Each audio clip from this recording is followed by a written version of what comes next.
Hello and welcome to Eye Openers, where we kick you off with not only caffeine to literally get your eyes open, especially after this daylight savings time. I don't know how it affects all of you, but I definitely had a slow go of it Sunday morning. A little bit better today. If you're watching us live, it's Monday, but coffee never hurts when you're looking for an eye-opening experience. And so today on Eye Openers, I am here with my friend Ryan. Ryan, thank you so much for coming. Thanks for having me, Brittany. I'm excited to be here. Ryan, what are you drinking? Well, actually, I've recently started brewing my own cold brew. I would love to lie to you and say that I'm drinking my own right now, but I'm actually drinking the Starbucks one. I don't know if you can see it. Yeah. There we go. Yeah, right there. Nice. It's really good. And it takes a long time. Yeah. But I love the Starbucks mugs. That's one of the places mugs. Yeah. I have about 100 of these. Boston, what? Uh-huh. Love it. Love it. I don't know if you know, but I used to live outside of Boston for like 15 years, moved from there now to California. We're learning so much about each other. The show's just starting. Yeah. Yeah, my husband's a New Englander and I always wanted to live out there, go to school. And so beautiful life out there. I'm mostly in Providence, Rhode Island, but spent lots of time in Boston. Oh, it's gorgeous out there. I love that part of the world. Yeah. Wonderful. Well, I have about a year ago, I went to a retreat in Arizona called Savannah. I'm not sure if you're familiar with it. A lot of my girlfriends out here in Santa Barbara have gone. I think they had really good Instagram marketing because a lot of people have been that I know. And it was just a fantastic kind of mental reset in a time where I was getting really burned out. We can talk about that later. But they had a pour over coffee setup in each of the rooms. And they usually have like an espresso, whatever. Like I know when I'm traveling for business, I'm like, okay, sure. Like before I get out the door. This was such an intentional kind of meditative experience because you want the damn thing, but you got to wait at least 5, maybe 10 minutes while you do this whole pour over situation. And at first, well, when I was there, I was like, this is fantastic. I have nowhere that I'm rushing off to besides like a sitting bath or a gratitude circle. And they're trying to teach us not to rush, first of all. And it was such an amazing experience that I bought the setup and have ever since been using it at home, even in a life that is much more scheduled and tight on time. I have turned this into a morning practice that I enjoy fully. So long story long, I am drinking a pour over coffee that I made. I love that. So, and I have some of those same mugs that you were showing there, which is just a fun way to celebrate different places you've been. So cheers to Starbucks for making that happen. Yes, for sure. But besides all my boring coffee talk here, I want to hear a little bit about you. So I know you a bit, and we got introduced by a fantastic person named Jenny, but let's let the audience know why you're here today, because they know I try to be discerning with my guests. I try really hard, to bring the best of the best that is just not famous yet, to share about business insights, to learn from those who maybe you don't recognize on the screen, but have valuable business insights and eye-opening moments to share. Well, I think the reason that you brought me on here is because I'm the best of the best, Brittany, if I'm honest. So I've been an entrepreneur for about 15, 16 years. Started 6 companies. I've sold 4 of them over the last one in 2020, and started 2 others. One of them that I'm running now called Hope Guide. And, I've had a lot of crazy experiences. I mean, I didn't start off as a natural entrepreneur like some people seem to have the gene for it, that it seems like. I had to learn it. And so I think the beauty of that is because it didn't come super naturally for me. I know what it took me to get here because I had to learn those lessons intentionally. Right. Of course, I've had conversations with Ryan, not live, and before the internet was working. And we would talk about some of the kind of highlight reel of those highest highs, which happen in entrepreneurship, and those lowest lows that happen. And oftentimes they're tied together. And that's what makes owning a business such a roller coaster and really not the faint of heart. But you told me a story about like one time that you lost about $500,000 and we're down to your last hour of cash. And I have begged him to tell you guys the story because this is all of our worst fear. This is everyone's worst fear. And I'm just curious, like, how did you get there? And how did you crawl your way out of it? Oh, I can't remember if when we were speaking personally, Brittany, I told you the full scale of how I got out of it. So we'll do that. But I mean, basically what it comes down to is back in, I would say probably I'm that bad with timing, but 2014, 2015, I had this brilliant idea, just like all of my ideas are brilliant. And it was so brilliant, I didn't need to test it in any way, shape, or form before going ahead with it. And it was one of our businesses. And we had about $500,000 in cash in the business at that particular point. And I was all in. I knew this idea was brilliant. I knew it was going to make us so much money. It was wonderful. And over the course of 3 months, as I went all in on this, we lost everything in the company except for $300. It was roughly about an hour's worth of cash flow, if I remember correctly. Maybe less than that.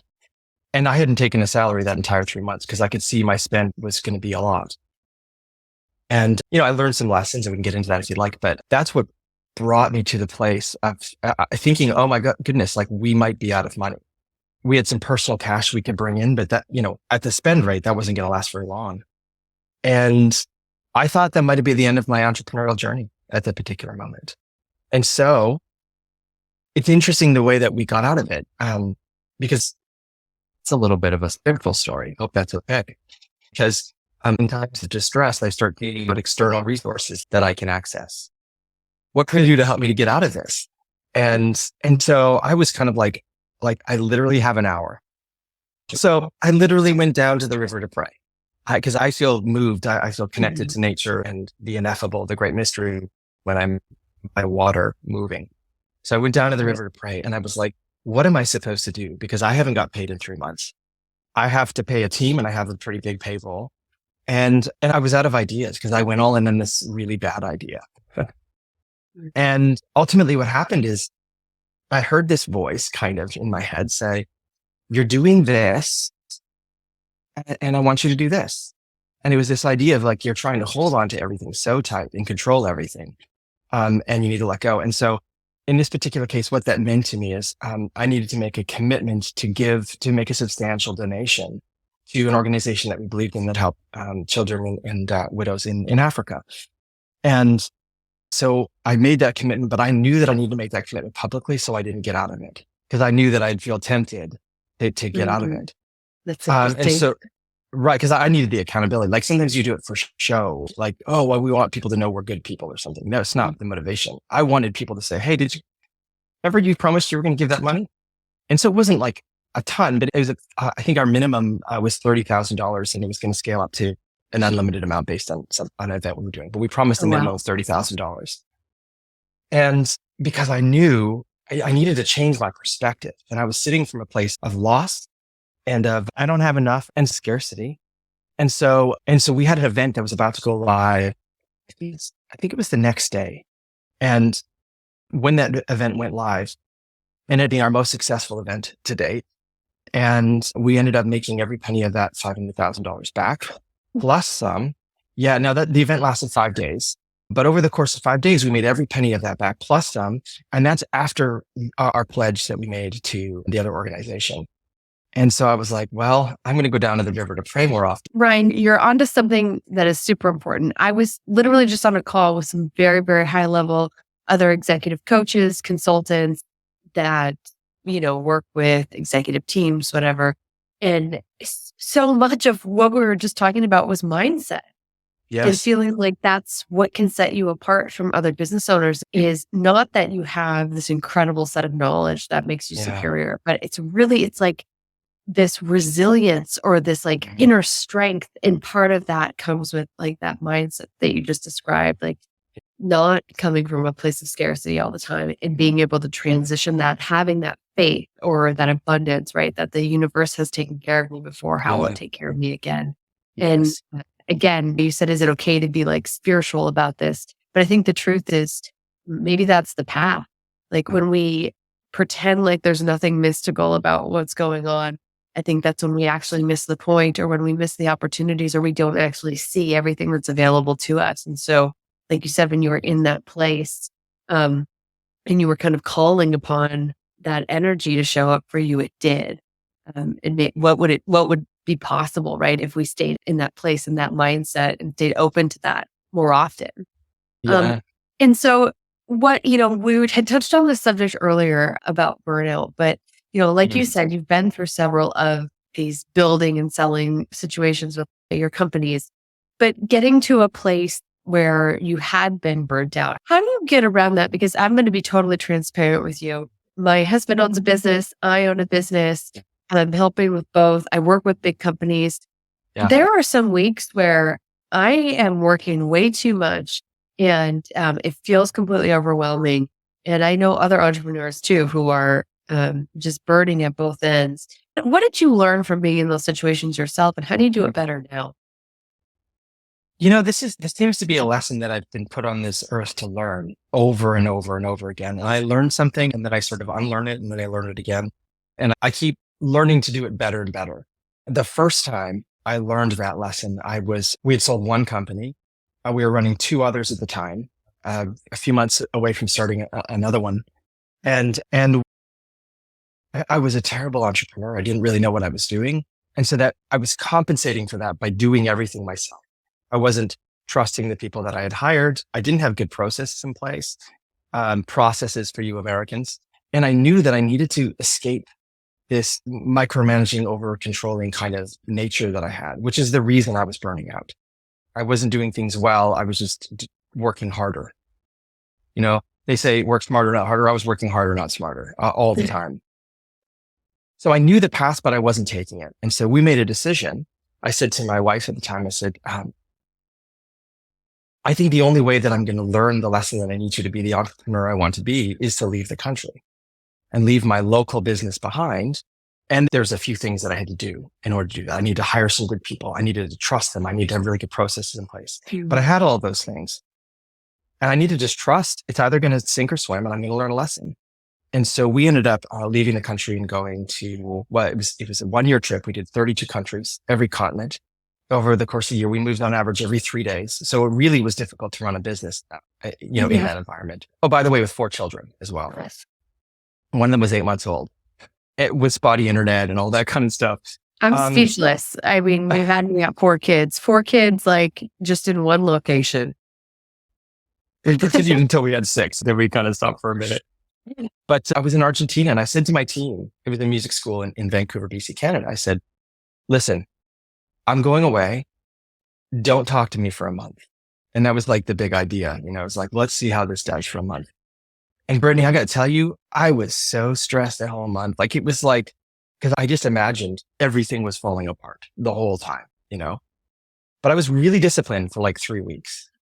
And at 3 weeks, I reached out to the director of the school and I said, the tone was basically like, okay, tell me everything that's, that's blown apart. And I essentially called an emergency meeting a week before I was supposed to talk to them because I hadn't heard anything from them and it was stressing me out. I told them, don't talk to me. And they didn't talk to me. And then I thought that meant everything was blowing up. So we had this emergency meeting. I met with the team and I said, okay, like lay it on me. What's going on here? Like, how is everything falling apart? And they were like, nah, everything's been going great, actually. I don't remember the exact number, but it was somewhere between 10 and 15% that the business had grown in the month since I'd been there. We had a great influx of clients. And the funny thing is my first response was not gratitude. It hurt my feeling. Like, I thought I was more important than that. And it turns out they were doing a better job without me there. That's such an important story. And I really am so glad you can be candid about that and laugh about it now, because in the moment, it is scary. And it is literally our brain like telling us, no, we like have to be important. We have to be needed. We have to be valuable, because what if we're not? And that threat can take you all the way back into, if I'm not a valuable part of a group, am I going to be accepted? And am I going to have that kind of protection, that part of us that feels safe? It's a hierarchy of need, literally, right? Yeah. And so to question your ego almost in that way, and ego gets such a bad name, but we need our ego to stay alive. It's part of our self-preservation. Having a healthy ego is really important for having a good life. And to when your ego gets questioned in that, it's really, really challenging time. But it can be such an eye-opening moment to realize, Yes. the way I thought I needed to exist, the way I thought I needed to be important or be so centralized in this business ecosystem or whatever I had created, that's the thing that is probably not true. Do I add value? Do I deserve to exist? That's totally different. Do I need to operate in this way? And potentially, is there a better way to operate? Yes. Wow. What a great opportunity. Oh, it was. And speaking about mindset, like it was really a mindset update that was required. And the mindset for me was I am getting my personal need for validation, for like worth out of my activity in this business. And that's fine. I mean, it's not great, but it's fine if that's what you want to do. But it was costing me everything, including burning me out.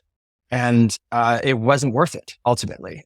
That business went on to, become the 4-hour work year. I did that for 5 years. I did quarterly meeting with my director for 5 years and continued to grow. And then I sold it. So it didn't need me. Not in that way. Not in that way. Yeah. Wow. I mean, I just love this story so much. And it brings me to like this point about neuroscience, because so many entrepreneurs they actually have a pretty good risk tolerance. Yes.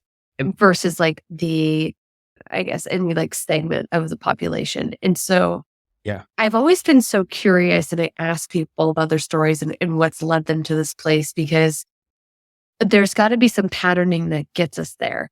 And oftentimes in entrepreneurship, there's some kind of comfort in the chaos that people do, right? Though, like, I find for some entrepreneurs, there's some part of that either is familiar or gives them that thrill ride that they need. But there was some patterning previous to them starting their business that was there in a similar way. Do you mind sharing how that resonates for you and what that brings up? For sure. I mean, yes, I grew up in a very chaotic environment. And so chaos is comfort for me. Anything other than that meant that I had to listen to my body. I had to listen to the silence. And that meant I had to become comfortable with uncomfortable thoughts. Though there was a certain amount of escaping from the pain of dealing with the difficult things I experienced as a child that I was seeking after. And so there was a certain element of going beyond what would be a normal risk tolerance and perhaps even a reasonable risk tolerance in order to find the chaos as a salve or maybe a distraction. Maybe it's more like a distraction. From dealing with that stuff. Interestingly, I went to a clinic called Amen Clinics. Are you familiar with them?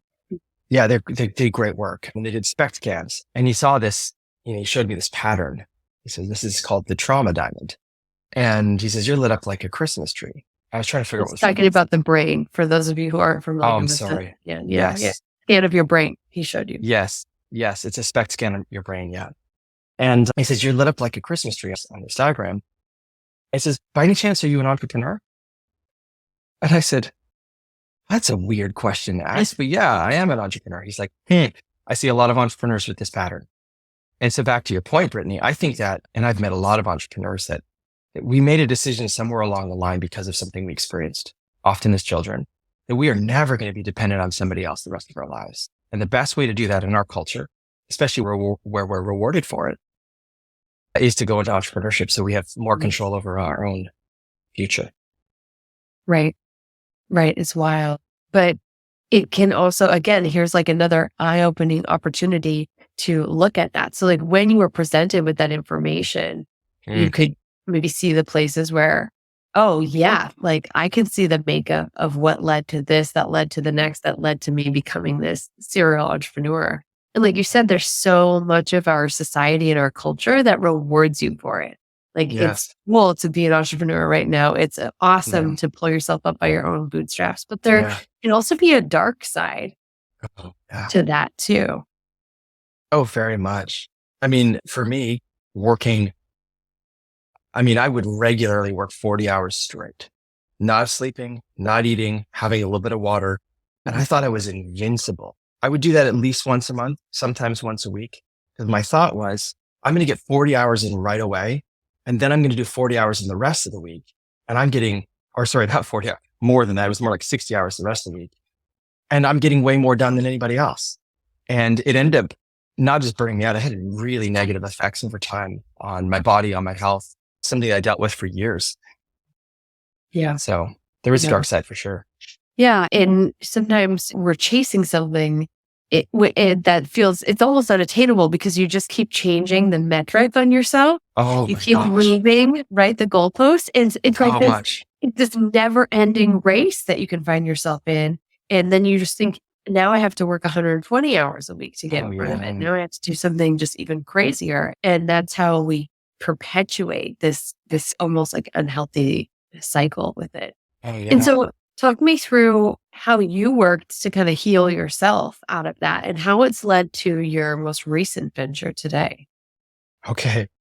Well, I mean, you talk about the dark side, Brittany. I had a number of brain injuries, so that contributed. I've had 25 concussions. I'm into some extreme, again, high risk tolerance. So I'm into some extreme sports and I do some crazy stuff. And back in, bad for timing, I'll say 2018, probably, I started to get really, really depressed, really anxious. And I didn't know why, and I couldn't get out of it. Like before, I could just work more. And that seemed to be the cure for any negative feelings. But it really started to drag me down to the point where I wasn't even very functional. And I later realized I had PTSD. I was diagnosed with acute PTSD, but the doctor said complex PTSD. Mm-hmm. And that's, gave me sort of an understanding of what I was experiencing.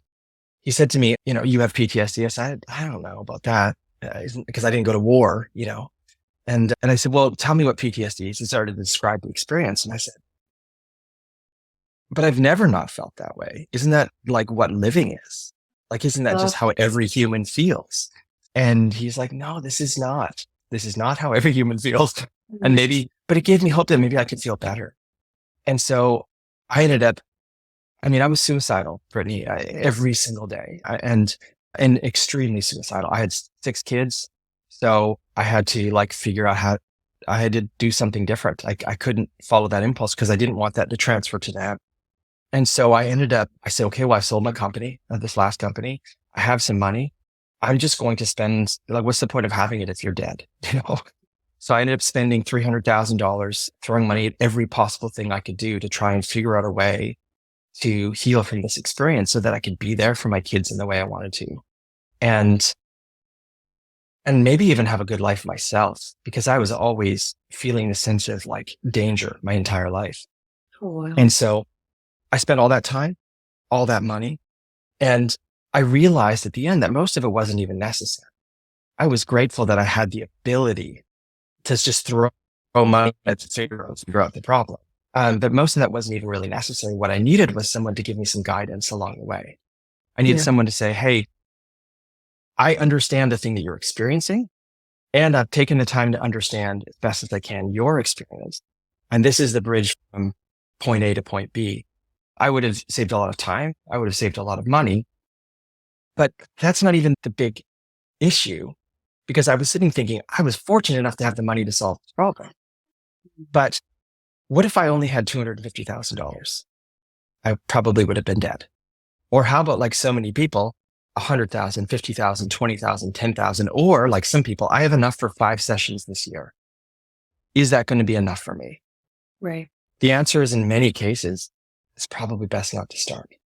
And it broke my heart. And I just felt this calling. I'd retired. I'd sold this company. I'd retired. And I was like, I feel like I'm supposed to do something meaningful with my life. Instead of this time starting with where can I make money?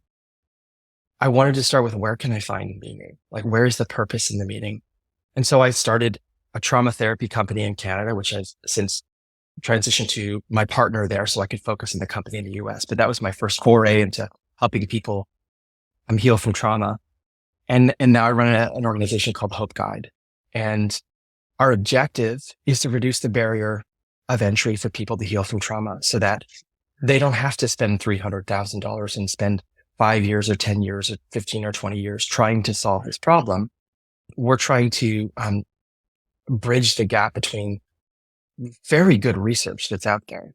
We understand actually trauma very, very well. Mm-hmm. We understand what is helpful for helping for people overcoming trauma, creating the bridge between their experience and those particular not just modalities, it's also habits, practices, what we call like analogs, which is like the simple things you can do for yourself that mirrors those kind of modalities. And so that's our mission at Hope Guide, is to bring that to people and make it as trauma therapy, trauma healing accessible to as many people as possible. Fantastic. This story, it just rings so, I guess, like near and dear to my heart, because over the course of my work, I went from working in community mental health to having a private practice to then transitioning that to working with entrepreneurs, their teams, their businesses. And the truth is, I never stopped being a therapist, because it's just the setting is different. And what I need to call myself in that setting to be most effective, it changes. But the privilege to sit with people in that space and to be a resource or validate their experience or whatever is something that I feel so honored to do with people. But even specifically, like we mentioned, working with these group of people identified as entrepreneurs, there's a lot of trauma. There's a lot of pain and struggle. And even if you don't identify as having trauma with a capital T, like each one of us has been in those moments where you were losing sleep at night or things felt really uncertain for you, and you probably had some sort of reaction in your body. And my dream is for us to get closer and closer to this place where we can all talk about that. My husband, he works in psychedelics, and I dream of there being this bridge between those that identify as these like really high functioning, like people who can make a big impact in the world, but creating this insight and awareness, connecting them more to themselves, like not running away from those feelings that come up, not creating such a high level distraction for yourself.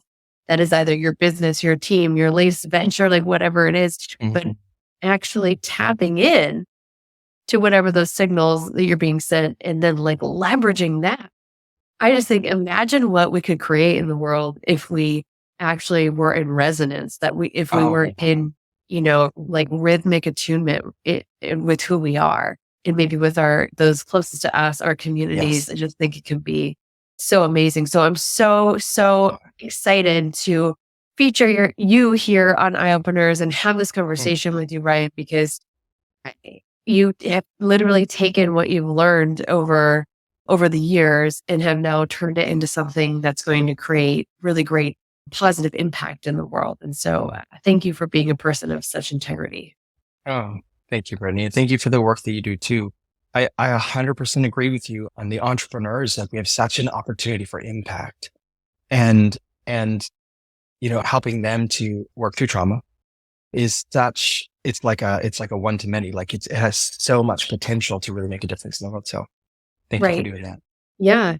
Yeah. And just, what I've seen when I've helped, it could be like a CEO example. The other day, I was doing a whole VIP day with him, and I asked, what's been the most impactful thing we've done in these last 8 hours? And he said, that we spent 2 hours like reflecting on for parts of his narrative that got him to where he is today, like the good, the bad, the ugly, like, and that's shaped his leadership style. And he's like, wow, that was so impactful because I wasn't able to make those connections before between the things that have happened in my life, the meaning I made out of those things, and then how it impacted my behavior and really the way I lead and the way I touch other people every day.